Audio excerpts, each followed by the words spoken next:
Voltamos a apresentar o Conexão pela TV e pela FM 103.3.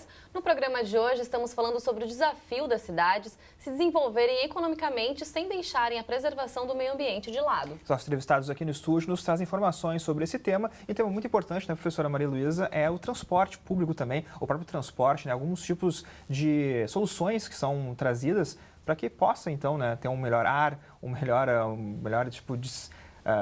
menor desperdício, né, de energia também. Sim, eu acho que o transporte público é uma solução muito importante numa cidade sustentável. O transporte público tem que ser de qualidade, tem que fazer a pessoa ter vontade de deixar o carro em casa e pegar o transporte público, o que não acontece nas nossas cidades atualmente. Além disso, o transporte público tem que ser qualificado, né? Ele tem que ser... menos poluente. Por exemplo, nós temos que privilegiar os veículos elétricos. Então, aí entra o metrô, seja o metrô de superfície, né, ou o ônibus elétrico, seja o metrô subterrâneo. E com isso, nós temos, então, um aproveitamento muito melhor da energia. Mesmo que a gente tenha que queimar um combustível fóssil para gerar energia elétrica, ainda assim, ele vai ser, essa queima vai ser feita de forma muito mais eficiente numa central termoelétrica do que é feita no motor do automóvel. Então, é interessante que se promova o uso do veículo elétrico, né, do veículo elétrico de preferência coletivo. Professora Jackson, para a gente ter uma ideia do combustível que é usado hoje, né, que tipo de impactos, de prejuízos eles podem trazer, principalmente para o ar que a gente respira? São muitos, né? São mais de 300 substâncias que derivam da queima do combustível fóssil. Aqui mesmo, por exemplo, na região metropolitana, nós tivemos vários episódios ao longo dos anos onde a qualidade do ar foi bastante comprometida. Nós agora temos uma rede de monitoramento da qualidade do ar um pouco deficitária em função da falta de investimento dentro dessa linha, mas é possível perceber o quão preocupantes são esses dados, né? Materiais particulados que são emitidos na queima, materiais muito finos que são absorvidos pelo nosso sistema respiratório, além de substâncias perigosas como o ozônio, que deriva de uma combinação de gases na atmosfera gerados pela queima do combustível fóssil, vem causando preocupação, porque além de planejar a cidade por um modelo de mobilidade urbana mais qualificado, nós temos que pensar no efeito disso na saúde pública, né? As pessoas hoje sofrendo de asma, bronquite, problemas respiratórios, que às vezes a gente não consegue imaginar qual seria a causa imediata, mas ela se associa a um ar de baixa qualidade, né? A um problema associado ao modal hoje de transporte que nós usamos. Tudo que se leva nesse nosso estado vai em cima de um caminhão.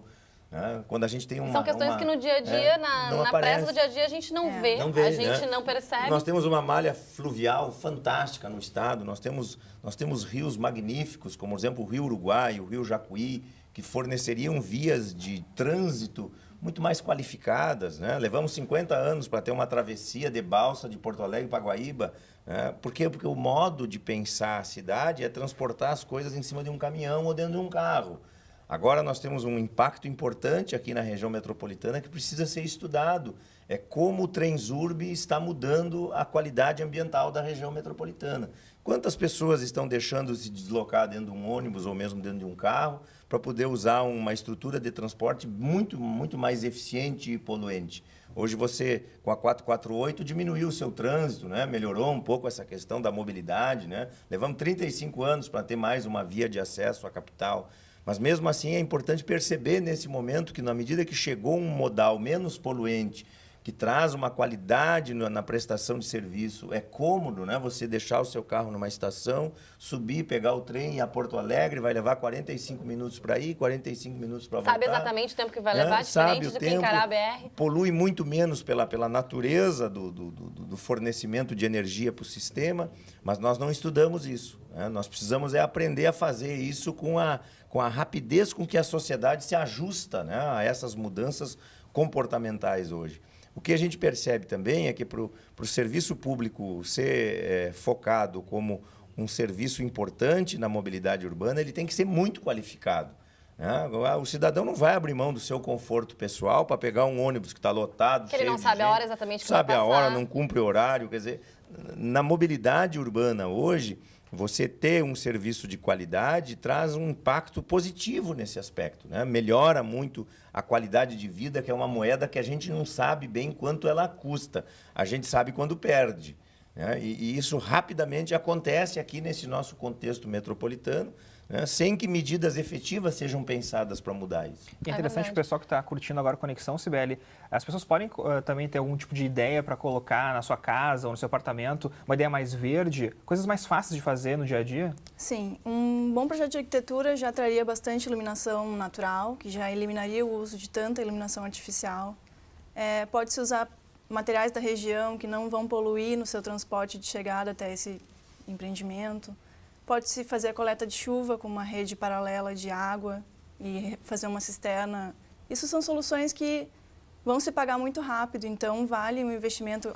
O uso de placas solares está sendo um pouco mais utilizado pelo consumidor final, então acho que as coisas estão se viabilizando um pouco mais. Sabe, quando a gente fala nesse assunto, eu lembro sempre de um exemplo que a gente tem aqui no campus da universidade mesmo, que é o prédio da SAP, e que tem, enfim, ela trabalha muito com essa vertente, né, de ser sustentável, e que também nessa questão do transporte, né, eles fizeram construir um estacionamento pequeno justamente para os funcionários, para que cada funcionário não fosse com o seu carro, né, estimulasse a carona, e também oferece um serviço, então, que busca os funcionários de casa.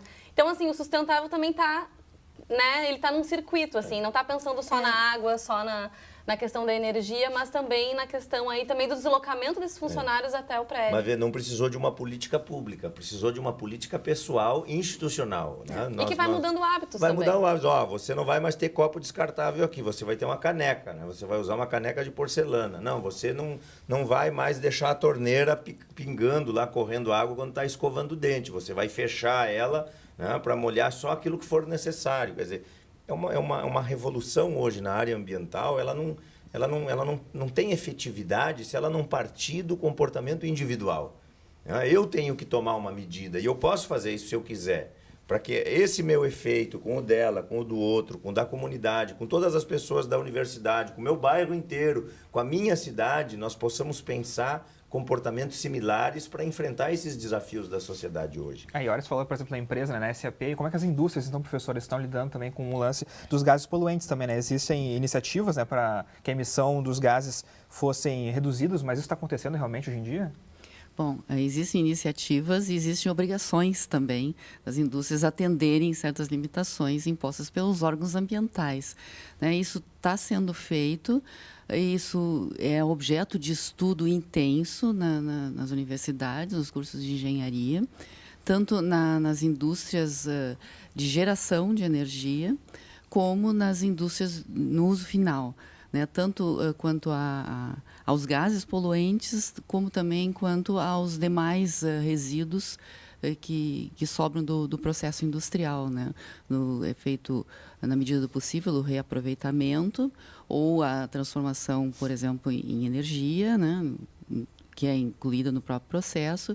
Isso, sim, está dentro das propostas industriais e algumas determinações oficiais ajudam quanto a isso. Por exemplo, nós temos no Brasil, acredito que no resto do mundo não seja diferente, o problema do pico de carga, né? Em determinada hora do dia, e aqui no Rio Grande do Sul esse pico de carga pega o horário industrial, porque começa lá pelas 3, 4 horas da tarde, e nesse horário a energia é mais cara para a indústria, não é para o consumidor residencial, ainda deveria ser, né, para que a gente evite, por exemplo, de usar o chuveiro elétrico numa hora em que todo o sistema está gerando energia ao máximo e possivelmente tenha que se fazer novos investimentos em geração de energia justamente só para atender esse horário de pico de carga, né?